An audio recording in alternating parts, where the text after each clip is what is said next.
Vitamin E, vitamin बी, omega 3, fibre यात भरपूर प्रमाणात घटक असतात.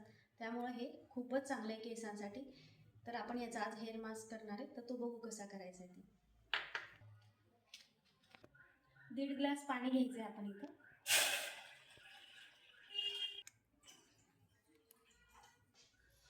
आणि हे कसं फक्त आपल्याला 1-2 वेळा वापर झाला नाही याचा, तेवढंच करायचं, जास्त पण करून नाही ठेवायचं. मी त्याच्यासाठी जवळ 4 चमचे घेतलेले, 1.5 चमचा मेथ्या घेतल्या आणि 2 चमचे तांदूळ घेतले. तांदूळ कुठलाही वापरला तरी चालणार आहे. पाणी आता उकळलेलं आहे आपलं, गरम झाले छान. आता हे आपण जवळ टाकून घेऊ. त्यातच टाकायचे मेथ्या 1.5 चमचा, 2 चमचे तांदूळ. आपल्याला छान शिजून घ्यायचे, पूर्ण जेली फॉर्म मध्ये याला करायचं आपल्याला. त्याच्याने आपल्या केसांना खूप फायदा होणार आहे. केस एकदम मुलायम चमकदार होतील आणि केसांची गळणं पण थांबून जातं.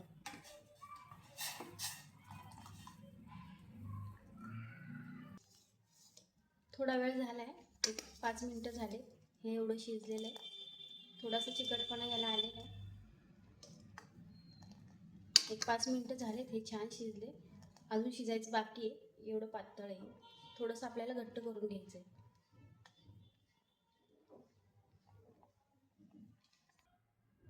हे आता आपलं असं शिजून झालेलं आहे.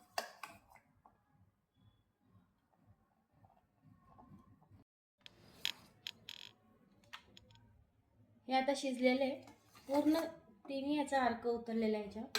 आता आपण गॅस बंद करून घेऊ. हे आता आपलं छान शिजलेलं आहे.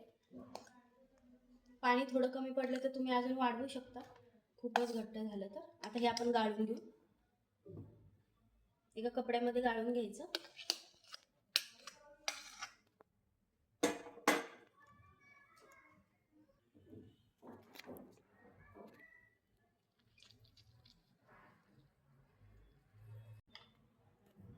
हे असं जेल टाईप तयार झालेलं आहे. मला सगळं मिळून 4 ग्लास पाणी लागलं. मी नंतर जे निघलं नाही त्यातून परत ते 2 ग्लास पाणी ठेवून शिजवलं.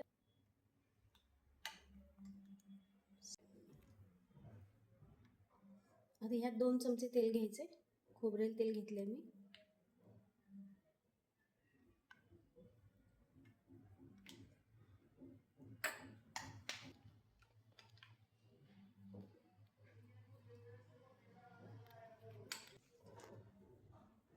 हे असं मिश्रण करून घ्यायचं आणि हे केसांना लावायचं. लावल्यानंतर 1 तास 2 तास ठेवायचं, फक्त 1 तासभर किंवा 2 तास.